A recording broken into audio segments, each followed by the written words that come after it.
Hey guys, welcome to my new podcast series Your Health You Care. Hey guys, good morning.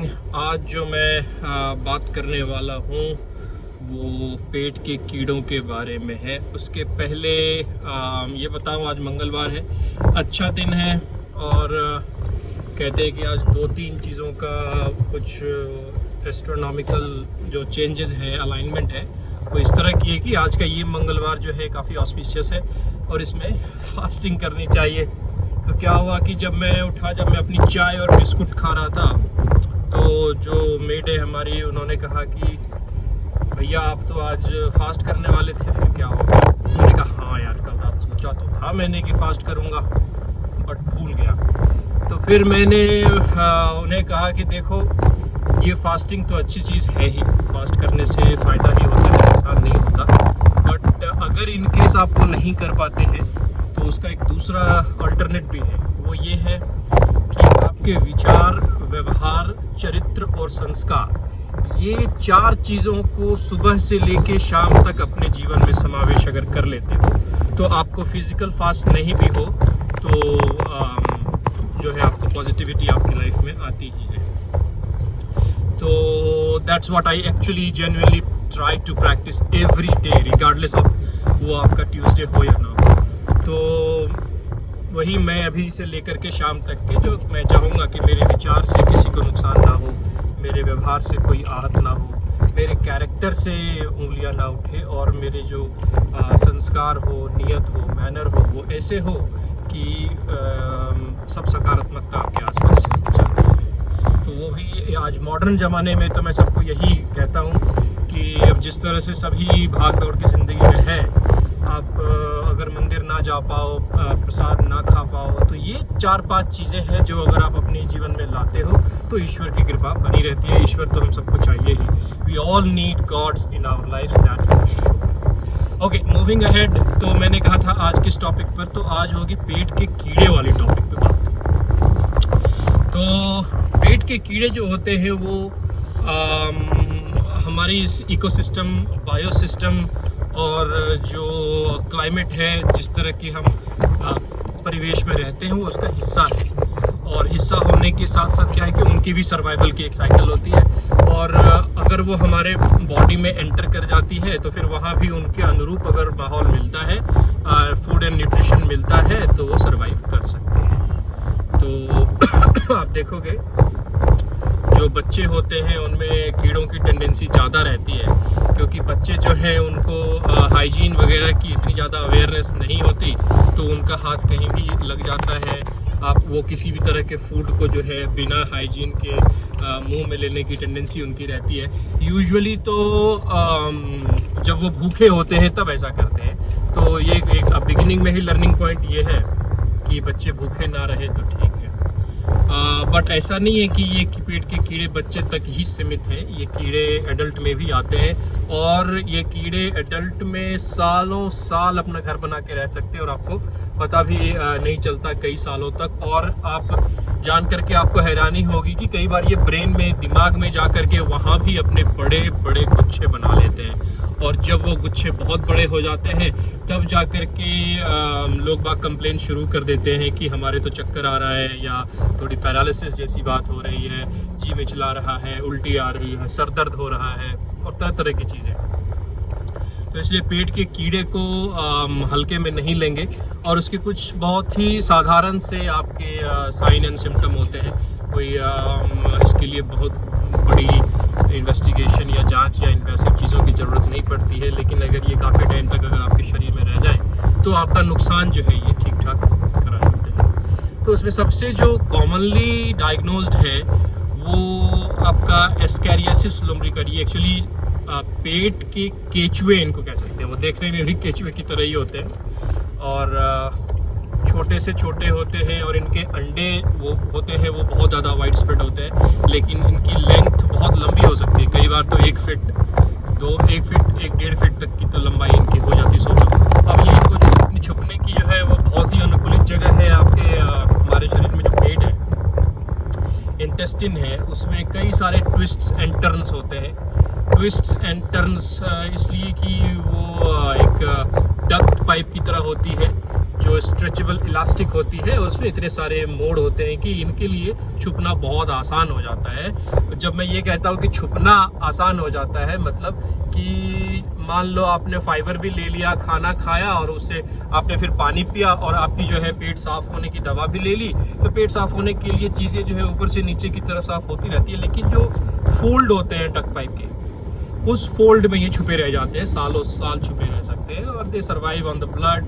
वो आपका blood सक करेंगे, आपका nutrition ले लेंगे, आपको मैल न्यूट्रिशन रहेगा, कमजोरी रहेगी, लेकिन इमीडिएट सिम्टम नहीं होने की वजह से आप कंप्लेन नहीं करते हो, और आपको लगता है कि हाँ भूख खाना नहीं खाया होगा और अच्छे से न्यूट्रिशन इनका नहीं है, कुछ न्यूट्रिशन डेफिशिएंसी, इसलिए आपको ये कंप्लेंट्स हो रही हैं। जबकि सच्चाई ये है कि ये कंप्लेंट्स आ रहे हैं क्योंकि ये जो बग्स हैं ये आपके सारे न्यूट्रिशन की चोरी करके ले चले जाते हैं। तो इसलिए रूटीनली लोगों में जो है हर 6 महीने पे डीबगिंग की रिकमेंडेशन होती है कि आप, ये दवा होती है कुछ, एक सिरप होता है जो 1 शॉट का होता है, ये अल्बेंडाजोल, मेबेंडाजोल, आइवरमेक्टिन, ये सारी चीज़ें आपको मिल जाती हैं दुकानों में, आप ले सकते हैं और डीबगिंग कर सकते हैं। और अब इसमें कहोगे कि मैं तो हर 6 महीने, कई केसेस हैं जो कई लॉन्ग टर्म ड्यूरेशन तक भी बग्स को हटाने की डीवॉर्मिंग करते हैं, वो दवा लेते हैं और दवा लेते हैं लेकिन फिर भी कीड़े नहीं जाते हैं। उसका पहला कारण तो ये हुआ कि आपका ये जो इंटेस्टिनल ट्रैक्ट है, इसमें इन बग्स के छुपने की जगह काफ़ी ज़्यादा है और इस वजह से बच जाते हैं। दूसरी कि जो इनकी दवाएं होती हैं वो इनको मारने के लिए नहीं बनाई गई है, ये दवाएं ऐसी बनाई गई हैं कि उसको पैरालाइज कर दो और वो कीड़े खुद से निकल जाए। तो अब उसकी डोज जो डॉक्टर्स हैं, साइंटिस्ट हैं, उन्होंने ऐसे नहीं बनाए कि आपको ही पैरालाइज हो जाए, पैरालिसिस हो जाए, बिकॉज ये हो सकते हैं कि वो उसकी टॉक्सिसिटी को कम करने के लिए इन्होंने पैरालाइज करने की पोटेंसी उस तरह की रखी हुई है कि उसमें से कुछ जो है वो बच जाते हैं, उनका जब फिर होश आता है तो फिर वो रिप्रोड्यूस करते रहते हैं, जिससे आपको ये मैल न्यूट्रिशन की समस्या रहती है।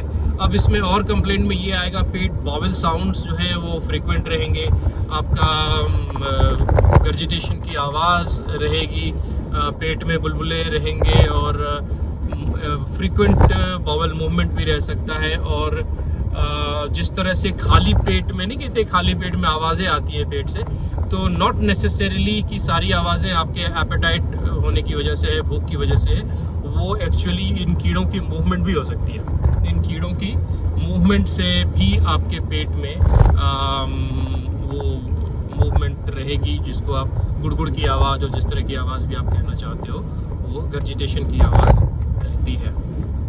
और ये अब इसमें सिर्फ एक ही ये मैंने नाम लिया पैरासाइट का, बेसिकली ये पैरासाइट होते हैं। पैरासाइट का हेलमिंथस और पैरासाइट का मतलब ये होता है कि परजीवी है, मतलब कि ये खुद अपना न्यूट्रिशन नहीं, आपका न्यूट्रिशन चोरी करके और फिर सरवाइव करते हैं। इनके में खुद से इस तरह की मशीनरी नहीं होती है कि वो बना पाए, तो वो चोरी करके सरवाइव करते हैं। और इसमें बहुत सारे वॉर्म हैं और कई तो आपके स्किन के ऊपर से भी ब्लड सकिंग करते हैं। तो एक प्रजाति नहीं है, लेकिन मैं आप लोगों तक एक बेसिक और जेनेरिक जानकारी दे रहा हूं, तो उसमें मोस्ट फ्रीक्वेंटली और सबसे कॉमनली जो आपका नुकसान करते हैं उस बग का नाम बता रहा हूं। ऐसे तो डीवॉर्मिंग के लिए आपको किसी माइक्रोबायोलॉजिस्ट और इम्यूनोलॉजिस्ट से मिलना चाहिए और वो आपकी थोरो जो है ब्लड टेस्ट और scratch tape test, stool test, ये सारा करके फिर एक पिन पॉइंटली आपको डायग्नोस करेंगे कि किस तरह का बग्स आपको किस तरह का नुकसान करा रहा है। इस टॉक में मैं यही बता रहा हूँ कि जो जनरली सबसे जो हार्मफुल है और सबसे ज़्यादा प्रिवेलेंट है, पैंडेमिक है, हर जगह पर है, छोटे से छोटे देश से लेकर बड़े से बड़े देश में हर जगह पर है, क्योंकि साग सब्जी तो हर कोई खाता ही है। वहाँ से वो बग्स, उनके अंडे अगर आ गए, अंडे पेट में अगर ट्रैवल कर गए तो एसिडिक एनवायरनमेंट में वो सर्वाइव कर जाते हैं और फिर वो रिप्रोड्यूस करते रहते हैं। तो ये हर जगह पर है और बहुत कॉमनली, इसलिए डीबगिंग की सलाह है हर 6 महीने पे आप जो है 1 शॉट या 2 शॉट जो है इसकी डीबगिंग, डीवॉर्मिंग की अपने डॉक्टर से परामर्श लेकर के लेंगे तो बेस्ट है। कि आपके जो डॉक्टर हैं उनको बोलना है जी हमारे तो पेट के कीड़े की कुछ या हमें कमजोरी सी कुछ भी, तो आप हमें 6 महीने की रूटीन जो है डीवॉर्मिंग की दवा बता दें तो वो आपको बता देते हैं।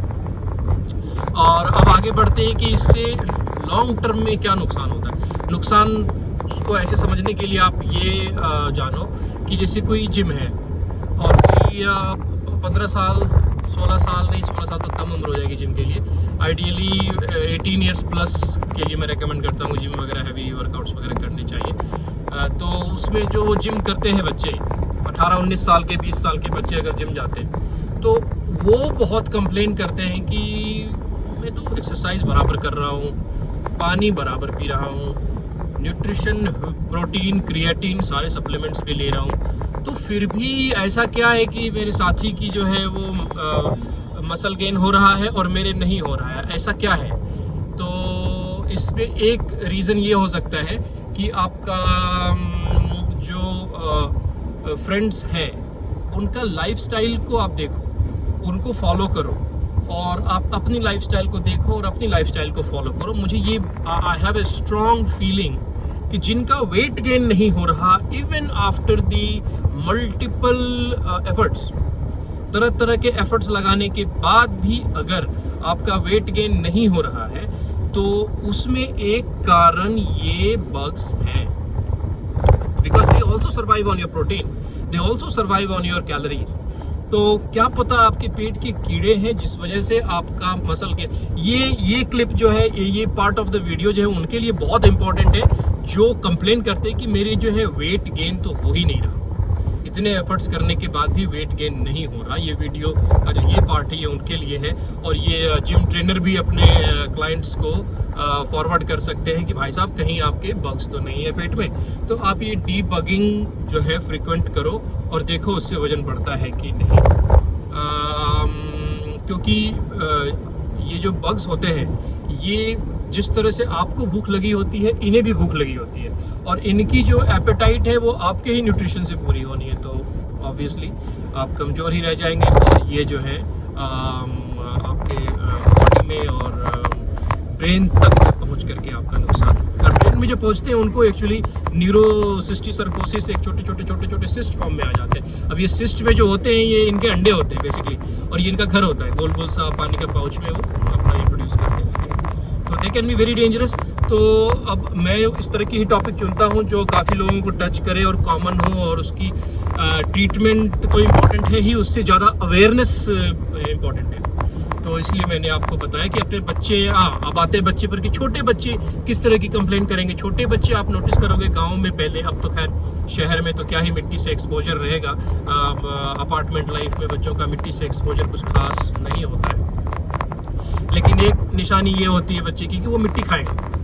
बच्चा जो है मिट्टी खाएगा, अपार्टमेंट्स में है तो वो आपके जो वॉल पेंट है कहीं से सीलन है या वॉल पेंट है तो वो बच्चे की जो टेंडेंसी होगी वो सीलन को चाटने की होगी या खाने की होगी, या उनको जो भी कुछ दिखेगा वो उसको खाने लग जाएगा, मतलब मुंह में उंगली अक्सर रहेगी। तो ये एक साइन होता है कि बच्चे जो है मैल न्यूट्रिशन की तरफ जा रहे हैं बिकॉज ऑफ द बग्स। ये कीड़े की वजह से आपका बच्चा को जो है न्यूट्रिशन पूरा नहीं मिल रहा होता है। तो इसके लिए आपको फिर से अपने पीडियाट्रिशियन को मिलना है, पीडियाट्रिशियन से मिल करके आपको डीबगिंग की, बच्चे की डोज थोड़ी अलग होती है, एडल्ट की डोज अलग होती है, तो इसलिए रेकमेंड करता हूँ कि आप अपने डॉक्टर से मिल के ही डीबगिंग का जो प्लान है वो करें। कंप्लेंट्स में वही नौजिया, वॉमिटिंग रहेगी, कमजोरी रहेगी, बार बार खाना ढूंढते रहना, भूख लगना और बहुत सारे एफर्ट्स के बाद भी वजन का ना बढ़ना, ये सभी आपका जो है पैरासिटिक इन्फेक्शन और पेट के कीड़े की वजह से हो सकते हैं। इसमें जो आपकी क्या कहेंगे इसको कि सोशल एस्पेक्ट पे अगर आप जाएंगे तो कहेंगे कि अच्छा ये इसके मतलब एक हीन भावना से देखा जाता है। छोटे बच्चे अगर आपका जब मिट्टी खाने लगे तो कहते हैं अरे देखो माँ बाप केयर नहीं करते और बच्चे को भरपेट खाना भी नहीं देते, तो इसको आप हल्के में या एम्बैरसिंग ना लें, इसको तुरंत डॉक्टर को दिखाएं। ये एक्चुअल में बीमारी का साइन है, जो आपका पैरासिटिक इन्फेक्शन है उसकी निशानी है और इसका ट्रीटमेंट बहुत आसान है। ट्रीटमेंट लीजिए, माइक्रोबायोलॉजिस्ट से मिलकर के जाँच कराइए पॉटी की टेस्ट करके और फिर उसके अकॉर्डिंग आपकी ट्रीटमेंट होनी चाहिए। तो न्यूट्रिशन के ही पॉइंट को ये छू रहा है, तो न्यूट्रिशन में ये ज़रूरी है कि क्या खाएं ताकि आपका इम्यूनिटी इस तरह से बने कि ये बग्स इजीली डिवॉर्म हो जाए। खाने के लिए अब ये थोड़ा सा डाइट एंड न्यूट्रिशन की तरफ आ जाता है कि आप जैसे छोटे बच्चे को करेला देते हो तो क्या वो खाता है? यूजुअली जो है उसके बिटर टेस्ट की वजह से जो है आपका बच्चा उसको रिजेक्ट कर देता है। इवन एडल्ट भी, मैं भी उतने चाव से करेले नहीं खाता हूँ। तो इसके लिए करेले का जूस या करेले की सब्जी अगर आप देते हैं तो चांसेस है कि बग्स जो है धीरे धीरे करके स्टार्व हो जाएंगे। तो चिली वाला जो खाना खाएंगे आप, स्पाइसी खाना खाते हैं तो ये स्पाइसी फूड जो है उन बग्स के लिए भी ठीक नहीं होते हैं और इस तरह से वो स्टार्व हो सकते हैं और पॉटी के रास्ते से बाहर आ सकते हैं। इसमें अब बग्स, जिस तरह से बग्स होते हैं उनको काफ़ी टाइम तक खाना नहीं मिलेगा तो वो क्या करेंगे आप सोचो। वो रहते हैं आपके पेट में, आपके पेट में रहने के बाद उनको अगर भूख लगी, कुछ भी नहीं मिला, आप फास्टिंग पे हैं या आप करेला खा रहे हो या आप मिर्ची खा रहे हो, तो बग्स क्या करेंगे? अब ये बग्स क्या करेंगे, आपके ही बॉडी के पार्ट को धीरे धीरे करके खाना शुरू कर देंगे। अब सोचो कि ये कितना डेंजरस हो सकता है कि ये आपके ब्लड वेसल्स में आ जाएंगे, ब्लड वेसल्स में से आपका खून चुराना शुरू कर देंगे, उससे आपको अनीमिया होने लगेगा। अनीमिया का मतलब कि खून की कमी होना, खून की कमी होने लगेगी। और उसके बाद अगर ये आपके ब्रेन में चले जाएंगे, अगर वहाँ पर जाकर के इन्होंने खून चूसना या खाना शुरू किया तो वहाँ जो न्यूट्रिशन की डेफिशिएंसी होगी तो इमेजिन कितनी ख़राब से ख़राब चीज़ें हो सकती है। मोस्ट कॉमनली तो पेट में अल्सर, इंटेस्टिनल अल्सर और कई बार पॉलिप्स और सिस्ट्स वगैरह बना लेंगे पेट में। तो सोचो कि अगर आपने इसका ख्याल नहीं रखा, आप doctor to doctor, hospital to hospital घूमते रहते हो और इसकी अगर जांच मिस हो गई, इसकी जांच नहीं कराई गई तो आपकी डायग्नोसिस पता नहीं क्या बनेगी। किसी के इन्फ्लामेटरी बाउल सिंड्रोम बन जाएगा, किसी के इंटेस्टिनल अल्सर बन जाएगा, किसी के पॉलिप्स बन जाएगा, किसी के सिस्ट बन जाएगा और इलाज उसके अकॉर्डिंग होगी, जबकि इसका जो रूट कॉज था वो ये जीव जंतु थे। सोचो जरा सा। तो अगर आपका सवाल कभी होता है कि क्या ये पॉलिप्स भी करा सकते हैं, क्या ये घाव अल्सर भी करा सकते हैं, क्या ये आपका स्पेस ऑक्यूपाइंग लीजन, वो एक SOL बोलते हैं जो यूजुअली लिवर जैसे ऑर्गन्स में बन जाते हैं, वो सारे बग्स की वजह से बन सकते हैं।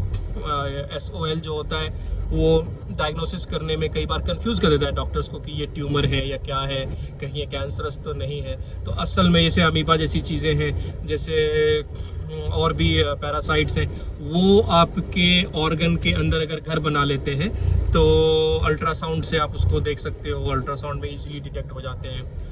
बस ये है कि उसकी डायग्नोसिस जो है कंफर्म करने के लिए जो है एक्सपर्ट से, स्पेशलिस्ट से डिस्कस करके और जो भी करनी पड़े वो करके इसका इलाज करना चाहिए। सोच लो ये कितनी गंभीर हो सकती है कि ये ट्यूमर की तरह दिख सकती है और ट्यूमर के लिए जो है ट्रीटमेंट आपकी शुरू जब तक नहीं करेंगे तो ये रेप्लिकेट होते रहेंगे, 1 2 3 4 करके बहुत सारे जो है ट्यूमर्स। अब अगर अब मैं ये सारे वीडियोस खुद ही अपलोड करता हूँ तो इतनी ज़्यादा क्रिएटिविटी का समय नहीं मिल पाती। तो अदरवाइज़ मैं आपको कुछ एक CT, एक्सरे और अल्ट्रासाउंड इन सब की फ़ोटोज़ वगैरह भी इसमें अपलोड कर सकता हूँ कि इस तरह के जीव जंतु जो है, या आप खुद गूगल कर लो, मेरा समय बचाओ, आप खुद गूगल कर लो कि cyst, parasitic cyst in body, तो आपको दिख जाएंगे। गूगल में तो लगभग सारे हैं चीज़ें मिली, आजकल ChatGPT है, उनसे पूछ सकते हो तो आपको सारी इमेजेस, वीडियोस सब मिल जाती है। तो सी की एक छोटी सी चीज़ कितना बड़ा रूप ले सकती है। और इसमें सबसे दुखद ये है कि इसका जो ट्रांजिशन पीरियड होता है, इसमें आपके बॉडी में घुसने से लेकर के आपको कंप्लेंट्स वगैरह देने तक, उसमें काफ़ी समय लग सकता है, बल्कि सालों साल लग सकते हैं। आई रिमेंबर कि हमारी हॉस्पिटल में तो नहीं, हमारे हॉस्पिटल में जब इसकी प्रेजेंटेशन हो रही थी तो उन्होंने एक वीडियो शेयर की थी जिसमें लिटरली 3.5 किलो, 3.5 kg के आसपास की एक बग्स के गुच्छे थे, एस्कैरियासिस के गुच्छे थे जो निकाले गए थे। आप ये वीडियोस आसानी से YouTube पे देख सकते हो कि कैसे जो है ये एस्कैरियासिस लम्बरिकॉइड जैसी चीज़ें आपका गुच्छा बना करके पूरा बॉल की तरह। इमेजिन 3.5 kgs, 4 kgs, 2 kgs, कितने ज़्यादा होते हैं वो भी एक जगह से, और उनको निकाला जा रहा था एंडोस्कोपी और प्रोसीजर करके, तो सोचो कि ये कितना डेंजरस हो सकता है। और सोचो कि अगर उसके ही गुच्छे का वजन अगर इतना ज़्यादा है, तो इमेजिन कि ये जो न्यूट्रिशन आपकी ले रहे होंगे, चुरा रहे होंगे, इसमें आपका मैल न्यूट्रिशन की कंडीशन क्या होगी। आपके तो बाल तक झड़ने लग गए होंगे, आपके तो मतलब स्किन एजिंग फास्ट होने लगती होगी। और और अब अनीमिया जो होता है लोग हल्के में लेते हैं कि यार, डॉक्टर्स भी कई बार ये हो जाता है कि आपका अगर हीमोग्लोबिन 11 है, 10 है, 12 है, ठीक है, बट अगर उसको आप परफेक्शन की तरह लेना चाहते हो कि आपकी हीमोग्लोबिन क्यों एवरेज से कम है, तो आप बग्स की भी टेस्ट कर सकते हो। तो मैं उन डॉक्टर्स में से हूँ जो टेस्ट करने से नहीं घबराता है। आप मेरी प्रिस्क्रिप्शन भले ही ज़्यादा ना हो, लेकिन टेस्ट वगैरह मैं जो ज़रूरत की होती है मैं लिखता ही हूँ, करवाता ही हूँ।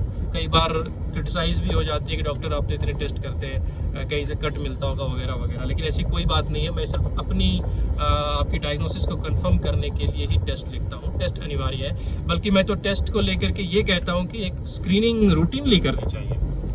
मेरे जो पेशेंट हैं उनको पता है कि मैं उनसे तरह तरह की स्क्रीनिंग करवाता हूँ। रादर मैं तो PET CT whole body scan भी रेकमेंड करता हूँ कई बार, अगर किसी की हिस्ट्री है ऑन्कोलॉजी वगैरह की, कीमोथेरेपी की, तो मैं टेस्ट करने चाहिए। देखो, टेस्ट करना ज़्यादा इंपॉर्टेंट है। सही समय पर सही चीज़ें अगर आपको पता लग जाती है तो इलाज करना आसान होता है, नंबर 1। नंबर 2, आपका ये चीज़ें बाद में चल करके मैनिफेस्ट करेगी, गंभीर से गंभीर सिचुएशन आ जाएगी, आपके जीवन मरण तक के बात आ जाएगी, फिर आईसीयू में एडमिट हो जाओगे, फिर क्या ही फायदा टेस्ट करने का, फिर तब तक तो समय निकल चुका होता है। सो इसलिए टेस्टिंग से घबराए नहीं, टेस्ट करें। और इंडिया जैसे देश में आप रहते हो तो जितने में आप 1 प्लेट मोमो खाओगे उतने में आपका यहाँ पर टेस्ट हो जाता है। सो ये सारी चीज़ें अफोर्डेबल है, तो आप टेस्ट करिए। और हमारी क्लिनिक्स पे तो ऐसे ऐसे पैकेज हैं टेस्ट करने के। अगेन अब ये लग रहा है कि मैं मार्केटिंग कर रहा हूँ, बट जस्ट FYI कि जेन्युइनली मैंने देखे हैं, कल परसों इन्होंने निकाले अपने फ्लायर्स टेस्ट करने के। वो कम से कम तो 15,000, 16,000, 18,000 के टेस्ट है जो इन्होंने मात्र 2,500-3 हज़ार रुपये में लॉन्च किए।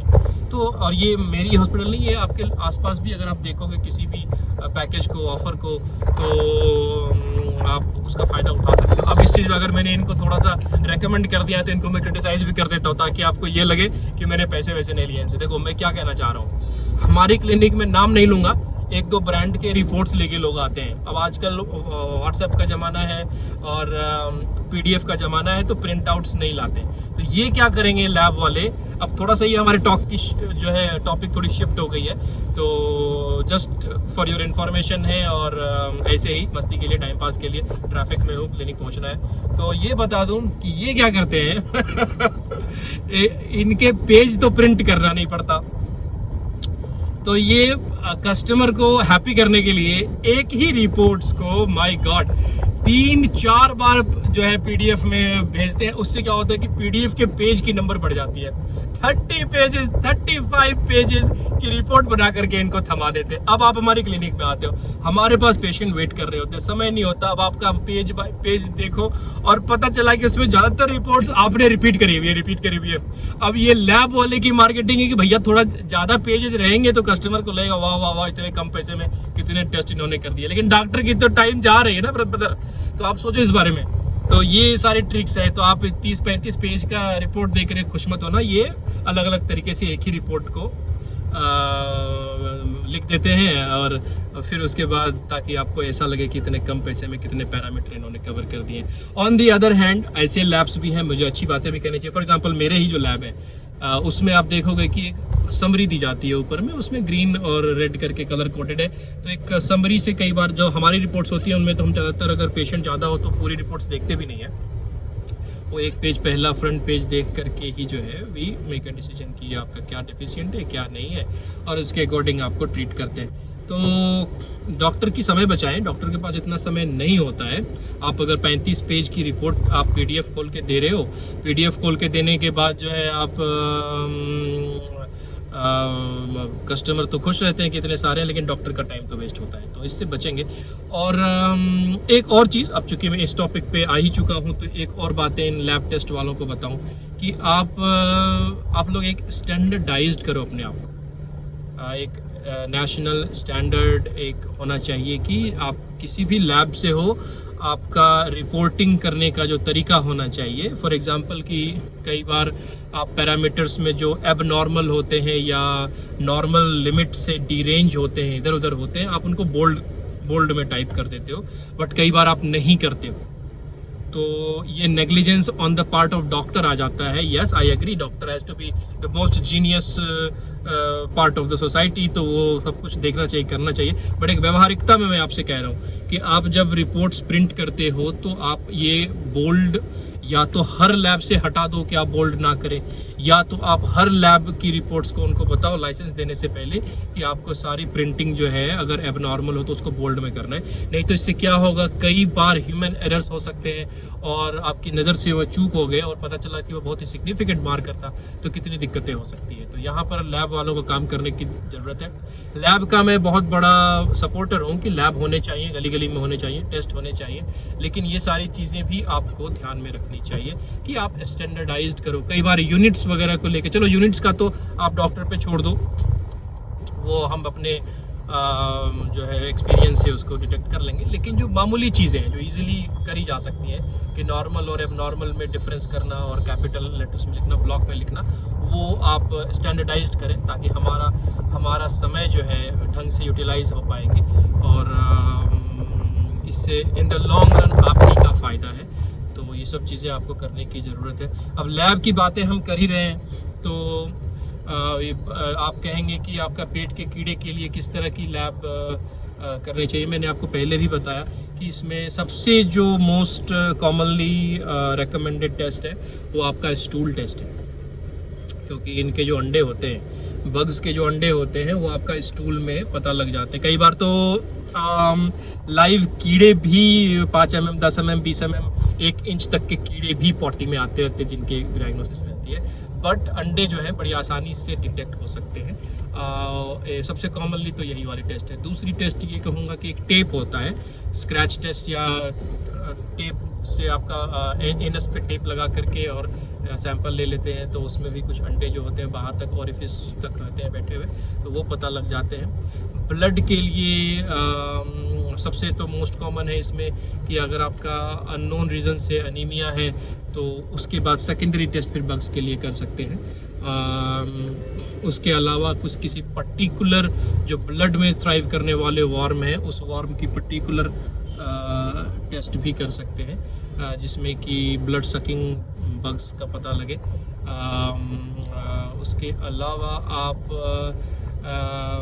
अगर दिमाग में है तो सीटी करते हैं, दिमाग की जब ब्रेन की सीटी करते हैं तो उसके सिस्ट आ जाते हैं। लिवर में अगर स्पेस ऑक्यूपाइंग लीजन, अमीबा जैसी चीज़ें हैं तो उसका अल्ट्रासाउंड। और आजकल तो गैस्ट्रो, खासकर गैस्ट्रो की जो डिपार्टमेंट है वो इतनी एडवांस्ड हो गई है कि क्या तो बोलते हैं उसको, काफ़ी टाइम हो गया इस डिपार्टमेंट में काम करके, एंडोस्कोपिक अल्ट्रासाउंड है, ये एडवांस टेक्निक है, मैंने देखी है जब हो रही थी। मैं तो 1 साल की रेजिडेंसी मैंने गैस्ट्रो में की है, 1 साल की रेजिडेंसी मैंने कैंसर में की है, इमरजेंसी, मतलब मैंने लगभग जो काम की डिपार्टमेंट्स होती थी उन सब में मैंने रेजिडेंसी की है। तो वो EUS बोलते हैं, वो करा सकते हैं, और आप उस पर से बाइट भी ले सकते हैं, लैब में भेज सकते हैं, पंक्चर कर सकते हैं, सिस्ट को निकाल सकते हैं, तरह तरह की चीज़ें आजकल एवरीथिंग इज़ पॉसिबल, ये सारी टेक्निक्स अवेलेबल है, तो इसका फ़ायदा उठाइए। कई बार कोलोन में, लार्ज इंटेस्टिन में बग्स को अगर फिजिकली अगर आपको पकड़ना हो तो फिर कोलोनोस्कोपी कर सकते हैं, कोलोनोस्कोपी से पता लग जाते हैं। और क्योंकि कई बार ऐसी आपकी लैब में जो इन्वेसिव नहीं है टेस्ट, उसमें पर्टिकुलर पता नहीं चल पाता तो क्या है, तो उसके लिए कैमरे अंदर ले जाने की ज़रूरत होती है, तो आप एंडोस्कोपी भी करा सकते हैं। और बग्स को लेकर के क्या सावधानी बरत सकते हैं, तो आप सावधानी की बातें तो अपने डैडी मम्मी से पूछो, वो भी बताएंगे आपको कि हैंड हाइजीन का ख्याल रखना है। हैंड हाइजीन, आपका हाथ को साफ़ करना, सोप यूज़ करना। उसके अलावा इसके लिए आप OCD हो जाओ, you become obsessive about hand hygiene. जो आपका फूड हैंडलर्स हैं, जो आपका खाना बनाते हैं, खाना बनाने वाले लोगों को भी आप चेक करो कि ऐसा तो नहीं कि उनका एक बार हाथ फ़ोन पे जा रहा है, एक बार आपकी रोटी बेल रहे हैं, तो उनका भी हैंड हाइजीन का ख्याल रखेंगे।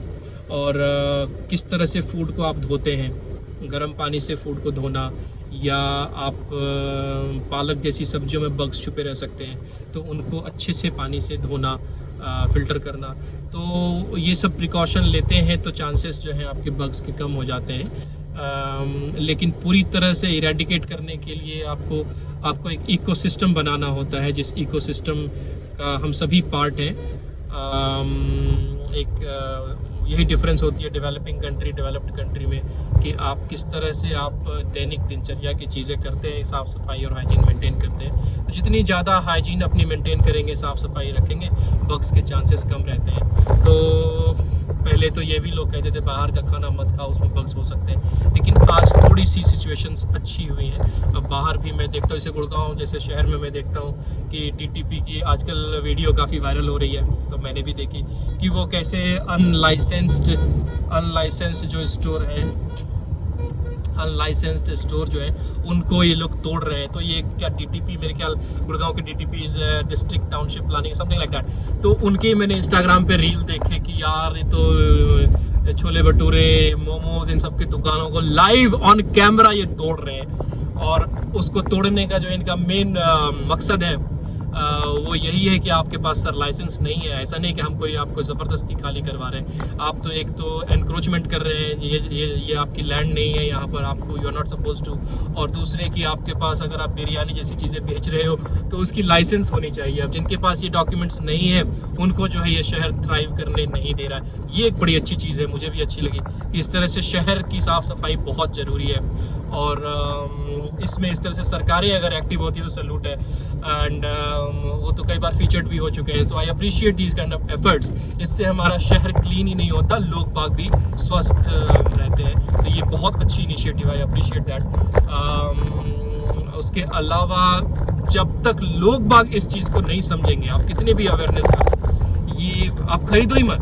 आप जहाँ देखते हो हाइजीन नहीं है वहाँ पर आप वहाँ का फूड जो है भगवान का नाम लेकर के फिर खरीदो। तो ये चीज़ें कितनी इम्पोर्टेंट हो सकती हैं हमारे डेली लाइफ में। सिर्फ क्रिटिसाइज़ नहीं करना चाहिए देख करके कि यार ये क्या गरीब के पेट पे लात मार दी, अरे यार उसकी दुकान बंद कर दी, अब उसका क्या होगा, ये पॉलिटिक्स करेंगे अपने वोट बैंक के लिए फिर झंडे, वो सबसे बचें। आप किसी की नीयत को देखो, उस अगले इंसान को क्या है, उनको तो एक स्टैंडर्डाइजेशन करने में लगे हो। तो we should all support that. और ऐसा नहीं है कि वो ऑफिसर अपने आप को शो ऑफ और अटेंशन के लिए कर रहे हैं। ये ऑफिसर ही असल ऑफिसर है जो आपका हमारा ख्याल रखते हैं और इस शहर को क्लीन करने में अपने क्या बोलूँगा मैं उसको कि they are stretching their limits to enforce the law and enact the protocols. तो इन सब का सपोर्ट करना चाहिए हमें। और आप फ़र्ज़ करो बिरयानी कहीं से खाते हो या कहीं से आप मोमोज़ खाते हो, उसमें बग्स हो, आपने कौन सा टेलीस्कोप माइक्रोस्कोप लगा करके देखना है उसमें बग्स है, आप तो खा लोगे, तो क्या पता उसमें हो। तो इसके लिए किसी की नज़र तो रहनी ही चाहिए। तो फूड और हाइजीन डिपार्टमेंट की अगर नज़र है, अगर वो इस पर काम कर रहे हैं तो हमें अप्रिशिएट करना चाहिए। और शहर की साफ़ सफाई भी तभी हो पाती है। अब जैसे थोड़ा सा और टॉपिक को शिफ्ट करें या रहने दें आज के लिए? चलो रहने ही देता हूँ। वैसे मैं ये बताने वाला था कि बड़े बड़े शहर जो है, अब देखो मेरे सामने एक टावर है, इस टावर में जो फ्लोर होंगे वो कम से कम, मुझे लग रहा है कम से कम तो 60-70 फ्लोर होंगे। तो इतनी अब उनकी जो व्यू होंगे, अब वो नीचे से देखेंगे तो उनको झुग्गियाँ दिखाई दे, सपोज गंदगी दिखाई दे, कीचड़ दिखाई दे। तो I mean come on, it doesn't make any sense right? कोई मैच नहीं है, कोई मतलब उसका I don't know how to say that कि आपने कदम उतारा और उसमें लिफ्ट में है और इधर बाहर कदम उतारा तो आप नर्क में है। तो सोचो जरा सा, ये सब चीज़ें कहीं से भी जस्टिफाइड नहीं है। आपका हेल्थ और हाइजीन और आपका लिविंग स्टैंडर्ड, इन सब को देखना ही पड़ेगा, प्रोटोकॉल पूरे करने ही पड़ेंगे। एनीवेज ऑन दैट नोट, आज फिर से ट्रैफिक में काफ़ी, आप मेरे चश्मा देखो, इसलिए चश्मा पहनने का फ़ायदा है, this is more like my dash cam right. आगे की सारी चीज़ें दिख जाती है। अभी मेरी गाड़ी के आगे एक गाड़ी में बाइक वाला जो है वो हल्का लगा गया, वो भी दिखी इसमें। तो दैट्स हाउ ये चश्मा इसलिए भी लगा। बाकी मुझे फ़ोटो सेंसिटिविटी है, लाइट से मुझे थोड़ी सी एलर्जी रहती है, कोल्ड और लाइट से, तो इस वजह से मैं जो है चश्मा लगाता हूँ। ठीक है जी। और आज का दिन ठीक है, कल थोड़ी बहुत बारिश हुई थी कहीं कहीं पर, आज तो ह्यूमिडिटी ही है, काफ़ी ह्यूमिड है। And hopefully you guys have a great day. जय बजरंगबली। आज मंगलवार का दिन बता रहे हैं कैसे कैसे है। तो जाते जाते यही मैसेज है कि आप अपने विचार, व्यवहार, चरित्र और संस्कार, ये चीज़ों से आपकी फास्टिंग करो इन अ वे कि आपके विचार से किसी को दुख ना हो, आपके व्यवहार से सब में मिठास रहे, आपका कैरेक्टर गलत ना हो और आपकी नीयत संस्कार ऐसे हो कि लोग आपके आसपास एक पॉजिटिव वाइब देख पाए। Alright guys, have a great day and will talk to you soon, maybe tomorrow.